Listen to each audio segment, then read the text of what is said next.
मित्रांनो माझ्याकडे मित्रांनो मी पाठीमागे एक व्हिडिओ टाकलेला होता आणि त्या व्हिडिओमध्ये मी खरी परिस्थिती दाखविण्याचा मी प्रयत्न केला होता। तर पट्टी वडगाव हे अंबाजोगाई तालुक्यातील जिल्हा बीडमधील गाव आहे। तर या गावामध्ये जलजीवनची पाठीमागच्या व्हिडिओवरून चौकशी करण्यात आली। थोडीशी चौकशी झाली तर असं समजलं की काम 90% झालेलं आहे म्हणून, आणि त्या कामावरून 90% झालेलं जर असेल तर आता तुम्ही बघितलेलं आहे किती वडीलधारी मंडळी पाण्याच्या घागरी घेऊन घराकडे येत आहेत। आता सध्या जरी गर्दी कमी असली तरी बरेचसे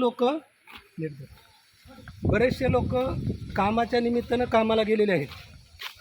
आणि पाण्याची परिस्थिती जर आता बघितली, काम बुडून काही लोक ह्या ठिकाणी पाणी भरत आहेत।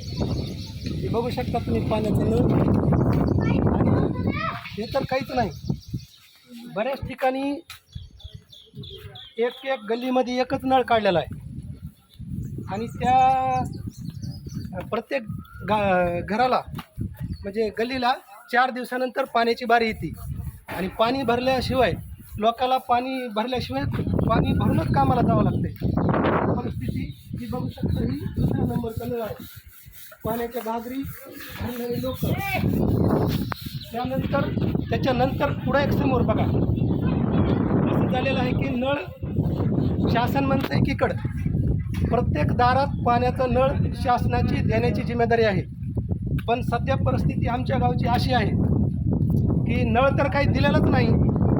गल्लीमध्ये एक पाण्याचा नळ सोडलेला आहे आणि तो नळ अशा प्रकारे प्रत्येक ठिकाणी सोडून बऱ्याच लोकांनी मी पाठीमागे टाकलेल्या व्हिडिओला